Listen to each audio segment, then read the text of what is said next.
যখন মানুষ আমাদের সত্যকে অস্বীকার করতে থাকেন আর মানুষের মিথ্যে কথাগুলিকে গ্রহণ করেন, তাও আবার অত্যন্ত সহজে, তখন আমাদের খুব দুঃখ হয়, বড়ই ক্রোধ হয় মানুষের এই মানসিকতা নিয়ে।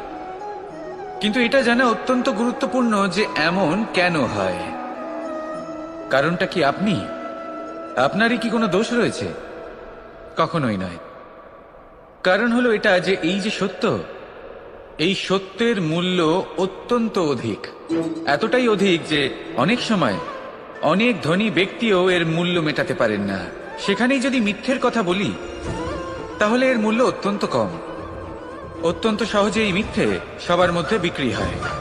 সত্যি বলতে এটা ভাবা আপনার কর্ম নয় যে লোকে কেন আপনাকে বুঝতেই পারেন না, আপনার সত্য কেন বুঝতে পারেন না। আপনার কর্ম হলো আপনার সত্যের সাথে দাঁড়িয়ে থাকা, সেই সত্যের সাথে চলতে